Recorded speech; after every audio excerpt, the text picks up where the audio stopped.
I want you to think about someone for a moment. She's 52 years old. For 27 years, without missing a single month, she's been contributing to her retirement account. She has $340,000 saved.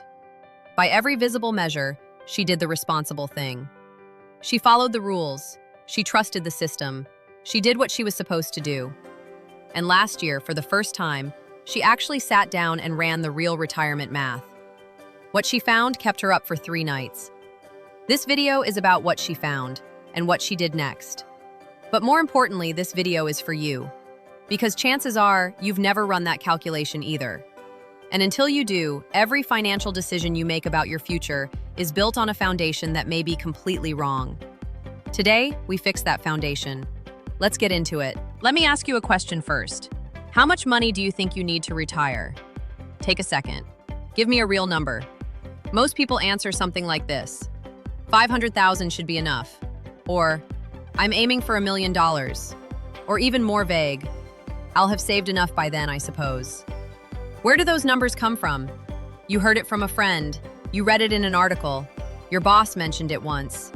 Maybe it just appeared in your head without any real calculation behind it. And right there, that's where the biggest trap in retirement planning begins.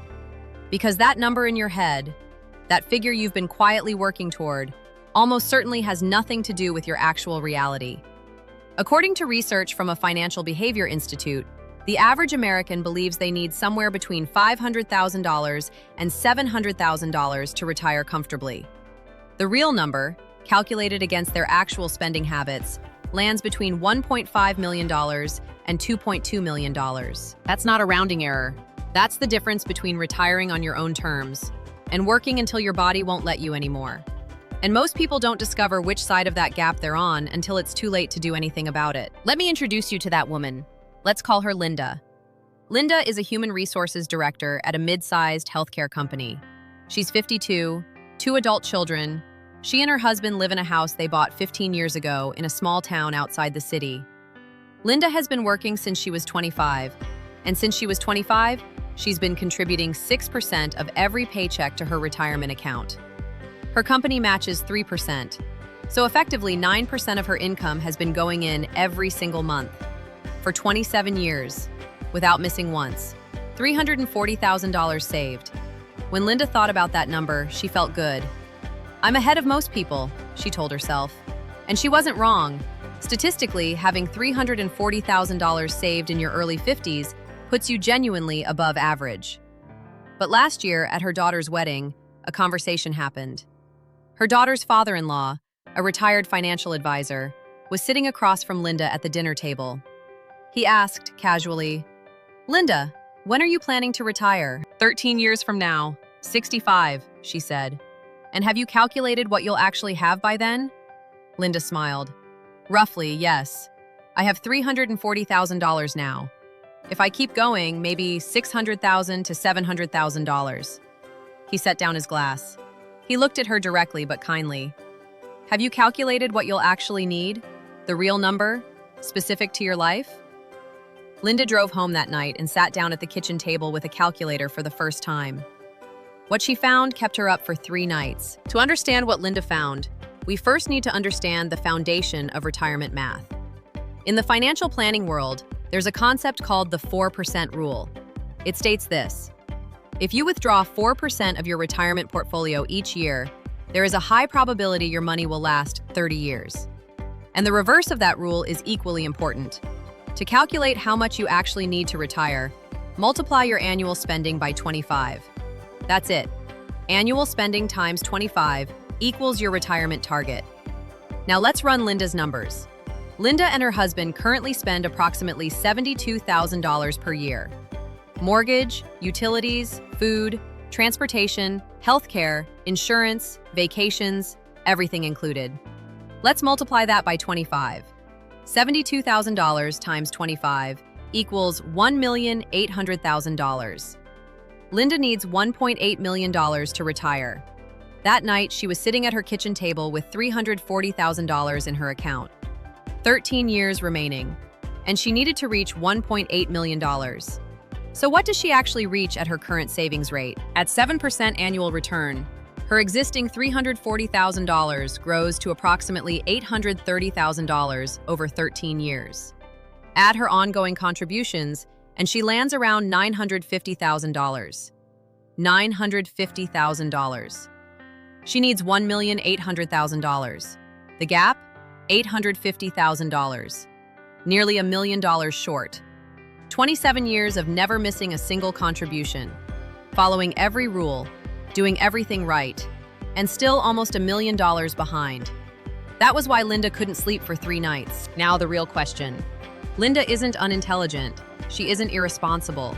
She isn't someone who ignored her finances. So why did she go 27 years without running this calculation?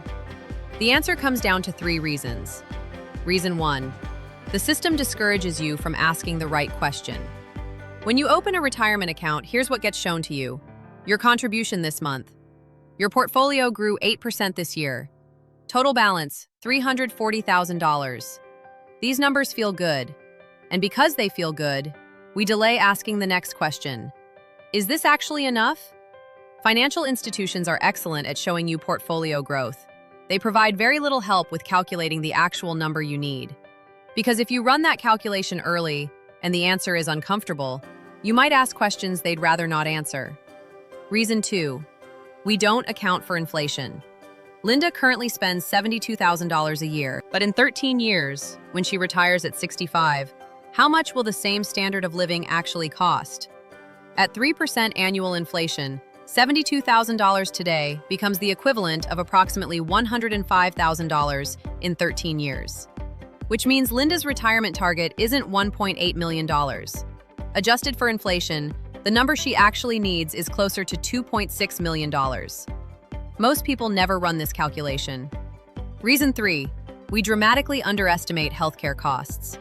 Post-65 healthcare expenses are the largest and most unpredictable line item in any retirement budget. Research indicates that a couple retiring at 65 will spend an average of $315,000 on healthcare costs throughout retirement. That's the portion Medicare doesn't cover. Linda had never added this to her projections. Why? Because nobody had told her to. Now I'm going to walk you through exactly the calculation Linda ran that night. And I promise, this is not complicated math. Anyone can do this. But when you do it, it changes everything. Step 1. Find your real annual spending. Not what you think you spend, not what you budget, what you actually spend. Pull the last 12 months of bank statements, add credit card spending, estimate cash expenditures, mortgage or rent, utilities, food, transportation, healthcare, insurance, vacations, clothing, entertainment, everything. Add it up. That number is your real annual spending. Step 2. Calculate your retirement target. Annual spending times 25 equals base retirement target. But don't stop there. Add a minimum of $300,000 to $400,000 as a healthcare buffer. Increase the base number by 15 to 20% for inflation adjustment. That adjusted total is your real retirement target. Step 3. Project your actual trajectory. You have a current balance. You know what you're adding annually. You know how many years remain. At 6 to 7% annual return, what will you actually have on retirement day? There are free calculators online that do this in seconds. Search Retirement Calculator, and you'll have your answer in under a minute. Step 4. Face the gap honestly. The difference between what you need and what you're on track to reach. That number is your financial reality. It will probably be uncomfortable. Good, because that discomfort is the most valuable financial information you have ever received. It tells you exactly what needs to change. And the earlier you face it, the more time you have to close it. On the 3rd night, lying awake in the dark, Linda made a decision. She could panic. Or she could plan. She chose to plan.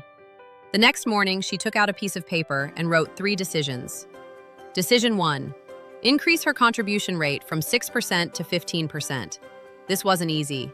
It meant approximately $500 less in take-home pay every month. But Linda ran the math. That $500 per month invested today, at 7% annual return over 13 years, compounds to roughly $125,000. One decision, $125,000. Decision 2. Treat the home equity as a retirement asset. Linda and her husband's home was worth approximately $380,000. Their remaining mortgage was down to $95,000. That meant $285,000 in equity. At retirement, they could sell the house and downsize. The difference goes directly into the retirement portfolio. Decision 3. Adjust the retirement timeline from 65 to 67, 2 additional years of work. Most people resist this immediately, but the math was undeniable. 2 more years of contributions, 2 more years of compound growth, and 2 fewer years of drawing down the portfolio. Those 2 years nearly closed Linda's entire gap. 3 decisions, made in one morning. After one calculation done the night before. The $1 million gap had a plan. Linda's story isn't unique. These same mistakes play out every day across millions of households. Mistake 1. Planning around Social Security as a primary income source. Social Security was never designed to fully fund retirement. The average monthly payment doesn't come close to covering real living expenses. Treat it as a supplement, never as a foundation. Mistake 2. Using overly optimistic return assumptions. Planning with 10 to 12% annual returns is dangerous. For conservative retirement planning, use 6 to 7%. If markets deliver more, you get a pleasant surprise. If they deliver less, you're protected. Mistake 3. Underestimating the cost of early retirement. Retiring at 60 means your money may need to last 35 years or more. That changes every calculation. Retiring a decade early requires dramatically more capital than most people realize. Mistake 4. Ignoring the single income scenario, where a couple, our expenses will drop in retirement, is a dangerous assumption. The death of a spouse or divorce can restructure the entire financial picture overnight. Run the numbers for both scenarios, together and separately. Mistake 5. Never increasing the contribution rate. When salaries increase but contribution rates stay fixed, the real savings impact erodes against inflation. Every time your income increases, raise your contribution rate by at least 1 percentage point. If you take one thing from this video, let it be this. Tonight, do this calculation. Find your annual spending. Multiply by 25. Ask yourself, am I on track to reach that number? It takes 5 minutes, and it might be the most important 5 minutes of your financial life. Because Linda's biggest mistake wasn't saving for 27 years. It was going 27 years without asking whether what she was saving was enough. The best time to ask that question was 27 years ago. The second best time is tonight. Let me leave you with a few figures. If you're 35 years old and want to retire at 65, you have 30 years. At 7% annual return, every dollar you invest today becomes approximately $7.60 in 30 years. Investing $500 a month starting today, approximately $567,000 at retirement. If you're 45 with 20 years remaining, the same $500 a month reaches approximately $245,000. Same amount, same discipline, 10 years later. The difference? $322,000. Time is the most valuable asset in retirement planning, and every single day, a piece of that asset leaves permanently.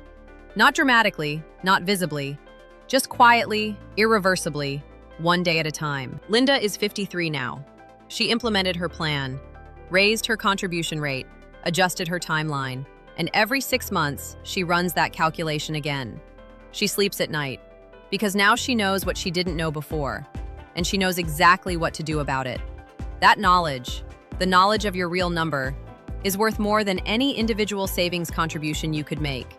Because the most disciplined saving in the world, aimed at the wrong target, will not get you where you need to go.